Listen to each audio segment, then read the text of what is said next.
बिहार में आरक्षण को लेकर पटना हाईकोर्ट ने नीतीश सरकार को एक बड़ा झटका दिया है। हाईकोर्ट ने गुरुवार यानी 20 जून को ईबीसी, एससी और एसटी के लिए 65% आरक्षण को खत्म कर दिया है।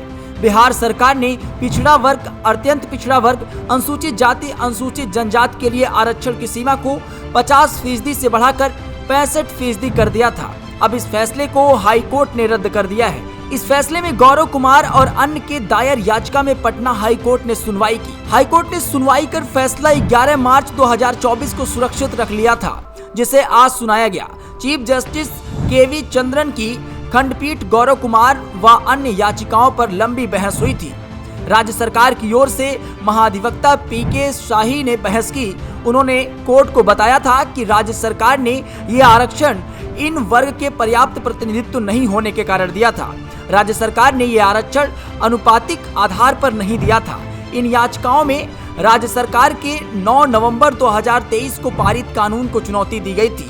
इसमें एससी, एसटी और ईबीसी व अन्य पिछड़े वर्ग को 65% आरक्षण दिया गया था, जबकि सामान्य श्रेणी के अभ्यर्थियों को मात्र 35% ही पदों पर सरकारी सेवा दी जा सकती है। अधिवक्ता दीनू कुमार ने पिछली सुनवाई में कोर्ट को बताया था कि सामान्य वर्ग में ईडब्ल्यूएस के लिए 10% आरक्षण रद्द करना भारतीय संविधान की धारा 14 और धारा 15(6)(b) के विरुद्ध है। उन्होंने बताया था कि जातिगत सर्वेक्षण के बाद जातियों के अनुपातिक आधार पर आरक्षण का यह निर्णय लिया गया है, न कि सरकारी नौकरियों में पर्याप्त प्रतिनिधित्व के आधार पर यह निर्णय लिया गया है।